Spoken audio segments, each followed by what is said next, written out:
वैसे जरूरी नहीं है, लेकिन फिर भी वीडियो को लाइक या फिर डिसलाइक कर दिया करें। मूवी का स्टार्ट जापान के एक लड़के इचिगो को दिखाते हुए होता है, जो अपनी मॉम के साथ कहीं पर जा रहा था और रास्ते में बारिश हो रही थी। वो लड़का रिवर के किनारे एक लड़की को देखता है जिसके पास अम्ब्रेला नहीं थी। तब इचिगो उस लड़की की हेल्प करने के लिए उसके पास जाता है। तब इचिगो की मॉम उसे रोकने के लिए उसके पीछे पीछे जाती है, क्योंकि उन्हें वहाँ पर कोई लड़की नजर नहीं आ रही थी। वो लड़की जैसे ही अपना फेस इचिगो की तरफ करती है तो वो बेहोश हो जाता है। अब जैसे ही इचिगो होश में आता है तो वो अपनी मदर को इंजर्ड पाता है। यहाँ पर हमें पता चलता है कि वो लड़की कोई इंसान नहीं थी बल्कि इविल स्पिरिट थी। अब मूवी में काफी साल गुजर जाते हैं और इचिगो अब बड़ा हो गया था। इचिगो को बचपन से ही वो स्पिरिट नजर आती थी और अब वो स्पिरिट्स को देखने का आदी हो गया था। वो अपने आसपास मौजूद हर स्पिरिट को देख सकता था और इवन उनकी हेल्प भी करता था। अब इचिगो जब स्कूल से अपने घर आता है तो वो अपने रूम में एक मिस्टीरियस गर्ल को देखता है। वो लड़की ये देखकर हैरान होती है कि इचिगो उसकी प्रेजेंस को फील कर सकता है। यहाँ पर हमें ये भी पता चलता है कि उस लड़की का नाम रुकिया है, लेकिन वो कोई इविल स्पिरिट नहीं है बल्कि एक सोल रीपर है, यानी इविल स्पिरिट्स को खत्म करने वाली। बातें करते हुए वो सोल रीपर एकदम से इचिगो को चुप करवाती है, क्योंकि उसके हाथ में पकड़े एक ऑब्जेक्ट की हेल्प से उसे पता चला था कि वहाँ कोई इविल स्पिरिट है, जिसको खतरनाक समझते हुए इचिगो जल्दी से अपनी फैमिली को बचाने के लिए उनके पास चला जाता है। पर अभी तक वहाँ सब कुछ नॉर्मल था। तब अचानक से एक ब्लास्ट होता है और दीवार में एक काफी बड़ा होल बन जाता है। तब एक जॉइंट हैंड इचिगो की सिस्टर को उठाकर ले जाता है। तब इचिगो अपनी बहन को बचाने के लिए बाहर जाता है, जहाँ वो एक काफी बड़ा मॉन्स्टर देखता है जो इचिगो को मारने ही वाला था कि तभी कोई चीज इचिगो को पीछे करके बचा लेती है। और ये सोल रीपर यानी रुकिया थी जो उस मॉन्स्टर से फाइट करने आई थी। रुकिया मॉन्स्टर पर अटैक करके इचिगो की सिस्टर को बचा लेती है। इसके बाद रुकिया इचिगो को बताती है कि ये मॉन्स्टर एक इविल स्पिरिट है जिसका नाम होलो है, जो कि यहाँ तुम्हारी तरफ तुम्हारी स्ट्रॉन्ग स्पिरिचुअल पावर की वजह से अट्रैक्ट हुआ था। और जब रुकिया और इचिगो बात ही कर रहे थे कि वो मॉन्स्टर होलो अपनी नेक को बड़ा करके फिर से रुकिया पर अटैक कर देता है। और जैसे ही वो रुकिया को खाने वाला था तो रुकिया उसके माउथ को लॉक कर लेती है, जिससे वो खुद को बचा लेती है। और जब रुकिया मॉन्स्टर पर अटैक करने के लिए जंप करती है तो वो मॉन्स्टर रुकिया को कैच कर लेता है। वो मॉन्स्टर अपने माउथ के जरिए रुकिया की पावर्स को अब्सॉर्ब कर रहा था, लेकिन रुकिया कुछ मैजिकल स्पेल्स का यूज करते हुए खुद को और अपनी मैजिकल पावर्स को बचा लेती है, जिसकी वजह से वो मॉन्स्टर काफी दूर जाकर गिरता है और रुकिया ऑपोजिट साइड पर गिरती है, जहाँ इचिगो फील करता है कि रुकिया इंजर्ड हो गई है, इसीलिए वो उसके पास जाता है। अब यहाँ रुकिया इचिगो को कहती है कि अब तुम ही हो जो इस मॉन्स्टर होलो को मार सकते हो, क्योंकि मैं जानती हूँ कि तुम्हारे पास स्पिरिचुअल पावर्स हैं। वो कहती है कि मैं तुम्हें अपनी डेथ गॉड पावर्स भी दे दूंगी, जिससे तुम जब चाहे एक सोल में चेंज होकर अपनी पावर्स का यूज करते हुए इन्हें मार सकते हो। और इसी सब के दौरान उनको वहाँ पर दोबारा से वो मॉन्स्टर नजर आता है। रुकिया जल्दी से उस मॉन्स्टर को देखते हुए अपनी तलवार इचिगो की बॉडी में स्टैब करती है और अपनी सारी पावर्स उसमें ट्रांसफर कर देती है। तब यहाँ हर चीज एकदम से व्हाइट हो जाती है और कोई शैडो मॉन्स्टर का बाजू काटते हुए नजर आता है, और ये शैडो असल में इचिगो की सोल थी। अब होलो बहुत गुस्से में इचिगो की तरफ बढ़ता है, पर इचिगो जंप करते हुए उस मॉन्स्टर पर अटैक करता है और उसी दरमियान में से काट देता है, और इससे वो मॉन्स्टर इस दुनिया से खत्म हो जाता है। सीन कट होकर इचिगो के बेड पर जाता है, जहाँ पर वो सो रहा था और ऐसा लग रहा था कि जो कुछ अभी हुआ वो इचिगो का ड्रीम था। लेकिन जैसे ही वो रूम से निकलकर नीचे जाता है तो वॉल को टूटा हुआ देखता है, जैसे वो रात में टूटी थी, जिससे हमें पता चलता है कि वो सब सच था, न कि कोई ड्रीम था। लेकिन इचिगो की फैमिली की याददाश्त जा चुकी थी और उन्हें लग रहा था कि ये वॉल किसी ट्रक ने तोड़ी थी। बस सिर्फ इचिगो ही था जिसे वो सब कुछ याद था। इन सब चीजों को इग्नोर करते हुए इचिगो स्कूल चला जाता है, जहाँ रुकिया उसे एज अ न्यू स्टूडेंट मिलती है, जिसे देखकर वो काफी हैरान रह जाता है, लेकिन रुकिया उसे खामोश रहने के लिए कहती है। इसके बाद वो उसे स्कूल बिल्डिंग के रूफ पर लेकर जाती है। वहाँ वो उसे बताती है कि मैंने अपनी सारी पावर्स तुम्हें दे दी हैं, जिसकी वजह से मैं अपनी सोल वर्ल्ड में वापस नहीं जा सकती।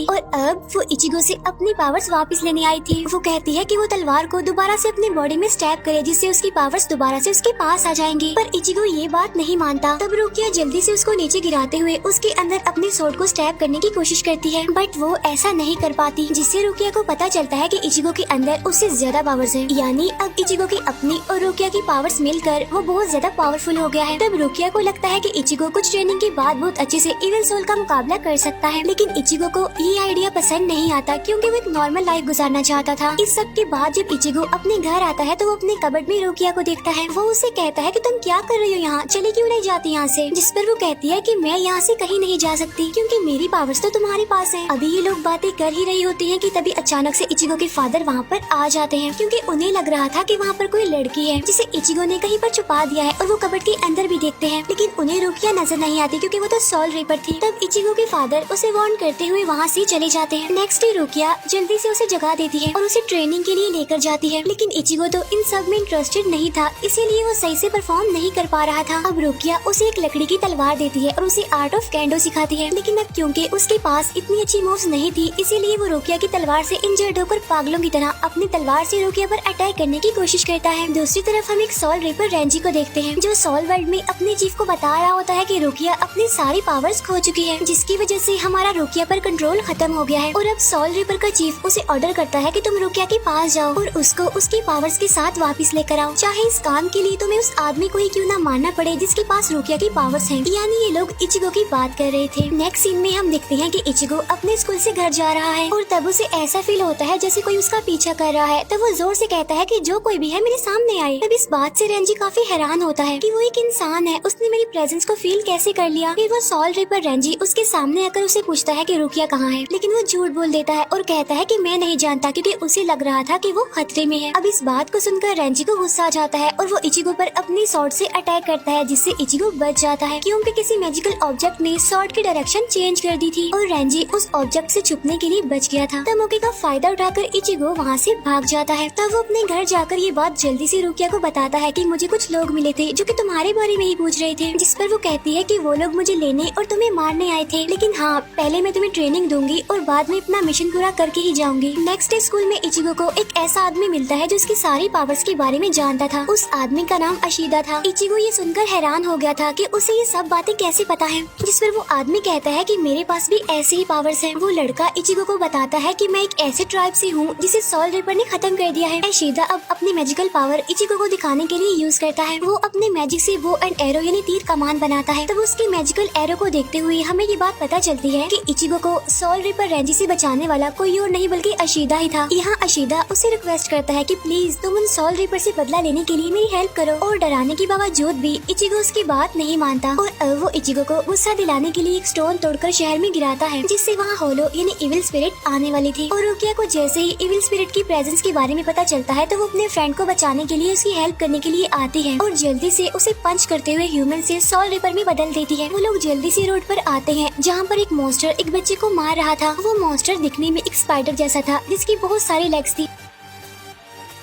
इचिगो जल्दी से उसके पास जाकर गुस्से में उस पर अटैक कर देता है। इचिगो और मॉन्स्टर के दरमियान फाइट चल रही थी और जहां वो मॉन्स्टर इचिगो पर हैवी होने वाला था, वहीं पर दूसरा सोल रिपर रेंजी अपने इनक्रेडिबल स्पीड पावर का यूज करते हुए इचिगो को बचा लेता है। और अब रेंजी और इचिगो के दरमियान फाइट शुरू हो जाती है। जब रेंजी उसे मारने ही वाला था कि रुकिया उसे बचाने आ जाती है, जिससे रेंजी को गुस्सा आ जाता है क्योंकि रुकिया एक इंसान को बचा रही थी। हालांकि उसको मार देने से रुकिया की पावर्स वापस आ सकती थी। इसी सब के दरमियान यहाँ पर सोल रिपर का चीफ आ जाता है। यहाँ पर हमें पता चलता है कि वो रुकिया का भाई है। वो रुकिया से कहता है कि तुम किसी भी हालत में इस आदमी से अपने डेथ गॉड पावर्स लेकर वापस आओगी, और चाहे इस काम के लिए तुम्हें इचिगो को मारना है क्यों न पड़े। और रुकिया के पास भी यही एक तरीका था अपने सोल वर्ल्ड में वापस जाने का, लेकिन रुकिया किसी इनोसेंट इंसान को मारना नहीं चाहती थी। फिर रुकिया का भाई उसे वार्निंग देते हुए चला जाता है कि अगर रुकिया नेक्स्ट फुल मून तक सोल वर्ल्ड में वापस ना आई तो इचिगो को वो खुद ही मार देंगे। जिसके बाद रुकिया इचिगो की सोल को उसकी बॉडी तक लेकर आती है। यहाँ रेंजी के साथ फाइट में इचिगो की सोल काफी हर्ट हुई थी। रुकिया को लगता है कि उसकी पावर्स वापस लेने से उसकी जान जा सकती है, इसीलिए वो इचिगो की जान बचाने के लिए अपने भाई से एक डील करती है। वो कहती है कि हम इचिगो को अपने सबसे बड़े मॉन्स्टर ग्रैंड फिशर को मारने के लिए यूज करेंगे, लेकिन इसके बदले उन्हें इचिगो को छोड़ना होगा। अब रुकिया का भाई तो ये बात मान जाता है, लेकिन रेंजी को इस बात पर बहुत गुस्सा आता है। वो कहता है कि रुकिया उस आदमी के ट्रैप में फंस रही है क्योंकि उसे लगता है कि इचिगो भी सोल स्पिरिट है। इन सब बातों के दौरान रुकिया को ढूंढते हुए इचिगो भी वहाँ पर आ जाता है और अपने फ्रेंड को बचाने के लिए कहता है कि मैं उस ग्रैंड फिशर को मारूंगा, शर्त ये है कि अभी तुम लोग यहाँ से चले जाओ। तब रुकिया का भाई ये मान लेता है क्योंकि उसे पता था कि ग्रैंड फिशर बहुत पावरफुल है, जिसको इचिगो मार नहीं पाएगा और वो खुद ही मर जाएगा, और इस तरह से रुकिया की पावर्स भी उसे वापस मिल जाएंगी। और अब वो अपने मिशन के लिए रुकिया से ट्रेनिंग लेता है। अब की बार वो पहले से बहुत अच्छा परफॉर्म कर रहा था क्योंकि उसे किसी भी हाल में उस ग्रैंड मास्टर को मारना था, और सबसे इम्पोर्टेंट कि उसने अपनी फ्रेंड रुकिया को बचाना था। और इस सब के लिए जरूरी था कि वो अपनी पावर्स को अच्छे से जान सके और उनको अपने कंट्रोल में कर ले। नेक्स्ट सीन में हम देखते हैं कि इचिगो की ट्रेनिंग कंप्लीट हो गई है और ग्रैंड फिशर भी उनसे लड़ने के लिए आ गया है, जिसके यहाँ आने का रुकिया को पता चल जाता है और वो जल्दी से इचिगो को ह्यूमन से सोल रिपर में चेंज कर देती है। ग्रैंड मॉन्स्टर उस छोटे सोल की शक्ल में सामने आता है जिसने मूवी के स्टार्ट में इचिगो की मॉम को मारा था, जिसे देखकर इचिगो का गुस्सा और ज्यादा बढ़ जाता है और वो अपनी तलवार से उस मॉन्स्टर के टेंटिकल्स को काट देता है। और जैसे ही इचिगो उसके दिल पर अटैक करने वाला होता है तो उसे वहाँ पर उसकी मॉम नजर आती है, जिनको देखकर वो 1 मिनट के लिए रुक जाता है। असल में ये एक विजन था जो उस मॉन्स्टर ने इचिगो को ट्रैप करने के लिए दिखाया था, जिससे रुकिया उसे बाहर निकालती है और इसके बाद हम मॉन्स्टर को उसके असली रूप में देखते हैं, जिससे इचिगो लड़ रहा था और अब वो दोनों लड़ते हुए सिटी के अंदर आ जाते हैं, जहाँ वो मॉन्स्टर हर चीज को डिस्ट्रॉय कर रहा था। इचिगो उसे मारने की बहुत कोशिश कर रहा था, लेकिन उसे मारना बहुत मुश्किल था और अब फाइट के दौरान वो मॉन्स्टर इचिगो पर भारी पड़ रहा था। और जैसे ही वो मॉन्स्टर इचिगो को मारने ही वाला होता है तो वहाँ मैजिकल ऑब्जेक्ट इचिगो को बचा लेता है और ये वही ऑब्जेक्ट था जिसने पहले भी इचिगो को बचाया था, यानी अशीदा का मैजिकल एरो, जिसका मतलब ये था कि वो भी इचिगो की हेल्प करने के लिए आया था। अशीदा बार बार उस पर अपने वेपन से अटैक करता है, जिससे वो बचता रहता है। इतने में इचिगो नीचे से उस मॉन्स्टर पर अटैक करता है, जिससे वो ज्यादा इंजर्ड तो नहीं होता, लेकिन उसे गुस्सा आ जाता है और वो अपने गुस्से को तूफान में बदल देता है, जिससे वो अशीदा और इचिगो दोनों को ही हर्ट करते हुए दूर फेंकता है। तब इचिगो जाकर एक बस के अंदर गिरता है, तब वो मॉन्स्टर बस के अंदर अपने टेंटिकल की हेल्प से उसे ट्रैप कर लेता है, लेकिन बाहर से अशीदा उस मॉन्स्टर की आई पर अपने एरो से अटैक करता है। तब वो मॉन्स्टर गुस्से में उस पूरी बस को तोड़ देता है और तब इचिगो जंप करते हुए बाहर निकलकर मॉन्स्टर के हेड पर अटैक करता है, जिससे फाइनली वो मॉन्स्टर मर जाता है। अब रुकिया अपने फ्रेंड यानी इचिगो को देखने के लिए उसके पास आती है, जो कि बिल्कुल ठीक था और अब वो अपने मिशन में कामयाब हो गए थे। लेकिन इससे पहले कि वो लोग अपनी जीत को सेलिब्रेट करते, वहाँ पर दूसरे सोल रिपर आ जाते हैं, यानी रुकिया की वर्ल्ड से रेंजी और उसका भाई आ गया था और रेंजी जल्दी अशीदा को पीछे से मार देता है। इसके बाद रुकिया का भाई उसे कहता है कि ग्रैंड फिशर अब खत्म हो गया है और हमारा मिशन भी पूरा हो गया है, तो अब तुम्हें इस आदमी को मारकर अपनी पावर्स वापस ले लेनी चाहिए, क्योंकि एक इंसान और सोल रिपर कभी भी दोस्त नहीं हो सकते।